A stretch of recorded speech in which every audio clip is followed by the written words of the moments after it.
खुशी और कोई हो ही नहीं सकती, क्योंकि आज जो है हमारे पार्टी का स्थापना दिवस है और इस स्थापना दिवस के मौके पे एहसान खान साहब ने इतना बड़ा प्रोग्राम किया है और यहाँ सब लोग इकट्ठा हैं और इस पब्लिक में हिंदू मुस्लिम सब है, सबका साथ सबका विकास इसका सच्चा सबूत है कि जो है हम सब एक साथ यहाँ इकट्ठा हैं और मिलकर ये प्रोग्राम मना रहे हैं। Thank you Wasim sir. देखिए, जैसा आप सभी को पता है कि पिछले 44 सालों से एक ही भाव लेकर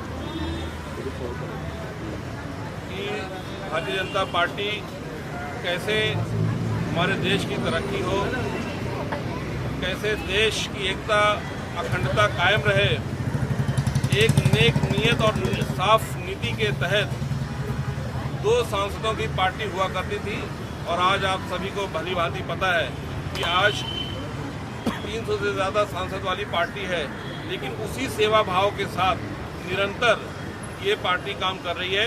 और आज जो 44 वर्ष पूरे हुए हैं, ये मुझे लगता है कि ये हम सभी के लिए बहुत ही अभिमान का दिन है, क्योंकि अगर जो हम 44 सालों का रिकॉर्ड देखेंगे तो सिर्फ सेवा, समर्पण और त्याग आपको दिखेगा।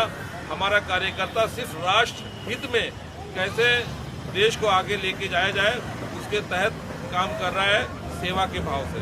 एसएम जी, आपसे जानना चाहूँगी, आज भाजपा का स्थापना दिवस और लगता है भाजपा का जिस तरह से गठन किया गया था, क्या उस कार्य को लेकर जनता के लिए कार्य कर पा रही है? देखिए, जिन्होंने पार्टी का पौधा लगाया, आज हम उन्हीं के फल हैं, उसी पेड़ के फल हैं। और भारतीय जनता पार्टी जो मेंबर पार्लियामेंट को 83 में होते थे, आज हमारे 400 की उम्मीद है। 2024 में 400 के पार कर रहे हैं हम लोग। नरेंद्र मोदी जी ने भारतीय जनता पार्टी को इतना आगे कर दिया है कि हर बच्चे की ज़बान पे भारतीय जनता पार्टी है। और आने वाले 2024 में इलेक्शन आ रहे हैं, इलेक्शन चालू हैं, मोदी जी 400 के पार जाएंगे और हम लोगों की मेहनत और भारतीय जनता पार्टी के कार्यकर्ताओं की मेहनत रंग लेके आई। सर, मैं जिस तरह से केक काटकर आपने यहाँ पे सेलिब्रेट किया है, किस तरह आपने सोचा कि स्थापना दिवस को किस तरह से भव्य रूप में बनाया जा सकता है? हमारी ये खुशी होती है कि हमारे कार्यकर्ता, हमारे लीडर सब मिलके एक साथ रहें। और केक काटने का तो एक बहाना है पार्टी का, ये एक मिलावा था कि मिल रहे सब लोगों से और आगे का जो है इलेक्शन आ रहे हैं उसको आगे कैसे किया जाए। जो भी कैंडिडेट आता है, या हमारी पार्टी का है या अदर पार्टी का है या गठबंधन का है, तो उसको कैसे जीत के और मोदी जी को तोहफा दिया जाए, इसके वजह से आज हम लोगों ने केक काटा। तमाम समाचार पत्रों में सुर्खियों में आपका भी नाम था कि आपको भी यहाँ से लड़ाया जा सकता है। ये तो पार्टी का डिसीजन है, पार्टी जिसको चाहेगी वो पार्टी का निर्णय होगा, पार्टी के ऊपर है।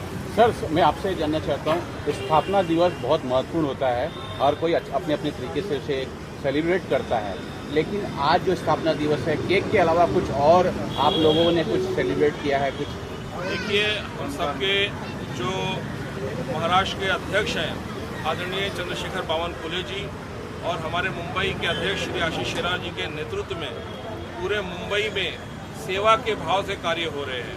आज पूरे मुंबई में हज़ारों कार्यक्रम सेवा के रूप में हमने मनाया है। हमारा मकसद है कि सत्ता आने के बाद भी हम कभी सत्ता के नशे में या सत्ता भोगी नहीं रहे। हमने हमेशा जनता के लिए काम किया है। आज भी देखिए 44 वर्ष हुए हैं, लेकिन आज भी पूरे मुंबई में कई जगहों पे हॉस्पिटल में बहुत सारे काम हो रहे हैं। आज बहुत जगह पे ब्लड डोनेशन कैंप भी हमने लगाया है। अलग अलग अभी आज खान साहब ने यहाँ पे एक, आप सभी को पता है कि रमज़ान का पावन महीना चल रहा है, तो आज इसमें एक गंगा जमुनी तहजीब को कैसे मजबूत किया जाए, कैसे उसको बढ़ावा दिया जाए, उसी के माध्यम से आज इन्होंने यहाँ पर रोज़ा इफ्तार भी रखा है और निरंतर ये गरीबों को राशन वगैरह भी दे रहे हैं, रमज़ान किट भी बांट रहे हैं। ईद के लिए कैसे हर गरीब अपनी उसकी ईद अच्छी हो उसके लिए भी प्रयत्न कर रहे हैं। हमारा मकसद यही है कि हम सिर्फ सेवा के भाव से अंतिम पायदान पर खड़े व्यक्ति की आंखों में खुशी हो, उनके जीवन में खुशहाली हो, यही हमारा मूल मंत्र है। सबका साथ, सबका विकास, सबका विश्वास के संकल्प के साथ हमारी सरकार, हमारा कार्यकर्ता आगे बढ़ रहा है और लोगों की सेवाएं कर रहा है। तो जिस तरह से मोदी जी ने कह दिया है कि इस बार 400 पार, तो किस तरह से मुंबई में इस जोश को आप देख पा रहे हैं और सर समाज किस तरह से भाजपा और मोदी जी के साथ खड़ा है? देखिए, 10 वर्षों का कार्यकाल आप सभी के सामने है। जिस तरह से मोदी जी के नेतृत्व में पिछली 10 वर्षों की जो सरकार चली है, उसको देखते हुए इस बार 6 की 6 तो सीटें आएंगी ही, लेकिन उसका मार्जिन बहुत बड़ा होगा मुंबई में। और पूरे देश में हम लोग 400 से जो हमारे सहयोगी दलों के साथ मिलकर 400 पार करेंगे, क्योंकि हमारे पास सही नीति है, साफ नीयत है, इसलिए उसके और हमने अपने काम के आधार पर 400 पार का नारा दिया है और उसमें पूरी तरीके से सफल होंगे। मुझे लगता है इस बार जो 400 आंकड़ा होगा उसमें हमारे अल्पसंख्यक समाज का बहुत बड़ा योगदान होगा। इस बार 2014 और 2019 के जो चुनाव हुए हैं और जो 2024 का जो चुनाव होगा, इस बार अल्पसंख्यक समाज भी बहुत बड़ी संख्या में भारतीय जनता पार्टी को जिताने के लिए आतुर है। और मुझे लगता है जो इतनी बड़ी प्रचंड जीत होगी उसमें हमारे अल्पसंख्यक समाज का भी बहुत बड़ा हाथ होगा। जिस तरह से विपक्ष का बार-बार आरोप है कि बेरोजगारी हो गई है, महंगाई हो गई है और जो भाजपा है वो हिंदू मुसलमान दोनों को बांटने का कार्य करती है, इस पर आप क्या कहना चाहिए? देखिए, 1947 से लेके कांग्रेस ने 70 साल इस देश पर राज किया है। अगर गुर्बत नहीं है तो कांग्रेस को उसी टाइम हटा देनी चाहिए थी। हमारी सरकार ने जो गरीब तबके के लोगों को 80 करोड़ लोगों को खाना देती हमारी सरकार, ये हम कांग्रेस ने जो गुर्बत फैला के रखी थी देश के अंदर, उनको हम संभाल के चल रहे हैं, उनको लोगों को खाना तक पहुंचा रही है हमारी पार्टी। दूसरी बात, हिंदू मुस्लिम, अगर हिंदू मुस्लिम की बात होती तो मैं मुसलमान हूँ और ये हमारे दुबे जी बैठे हैं, ये पासवान जी बैठे हैं। यहाँ हिंदू मुस्लिम कुछ नहीं, हमारी पार्टी ना हिंदू की है ना मुस्लिम की है, हमारी पार्टी सब कुछ लेके चलती है, सबका साथ, सबका विकास, सब पर विश्वास रखती है। ये मोदी जी का नारा है। ये अपोजिशन के लोग जो हैं ये हिंदू मुस्लिम करके 70 साल राज किए हैं, अभी वो इनका राज चलने वाला नहीं है। इनको मालूम चल गया है कि 10 साल में मोदी जी ने हिंदू मुस्लिम एकता की है। सारे देश में हिंदू मुसलमान सिख ईसाई सब एक बैनर पे खड़े हैं और मोदी जी के साथ सब लोग।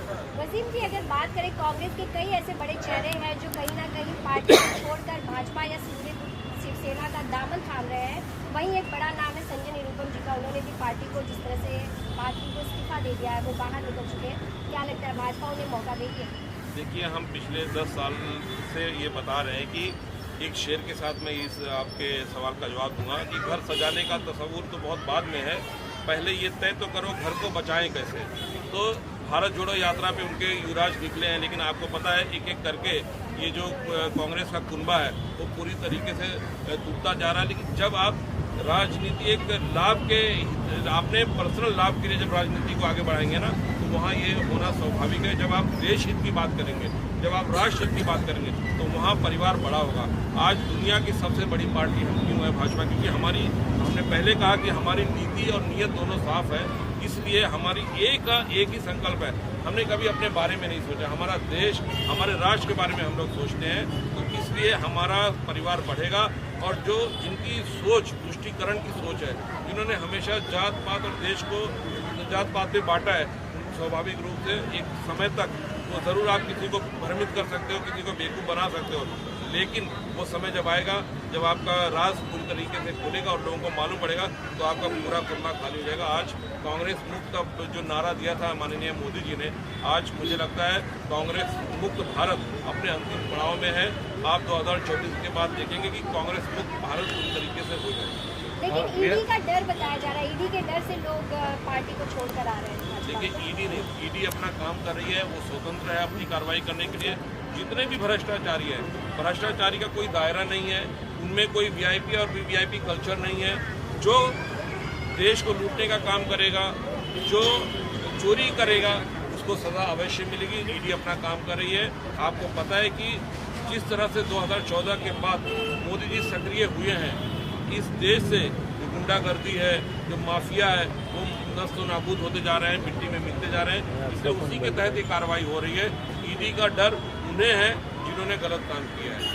मेरा सवाल आप दोनों से है, काफ़ी संख्या में, बड़ी संख्या में उत्तर भारतीय मतदार यहाँ रहते हैं, तो मुंबई या आसपास में उत्तर भारतीय चेहरों को भी भाजपा या समर्थित पार्टी उतारेगी?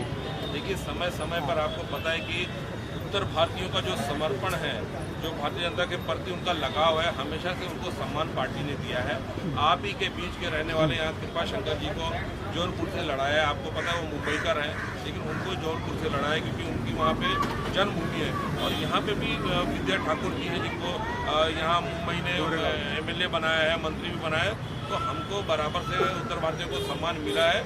और मुझे लगता है कि हम इसमें ज़्यादा विश्वास नहीं रखते कि हमारा पर्सनल क्या फ़ायदा हो रहा है। जो देश हित की बात करेगा, जो राष्ट्र हित की बात करेगा, उसके साथ हर समुदाय और हर समाज के लोग रहेंगे।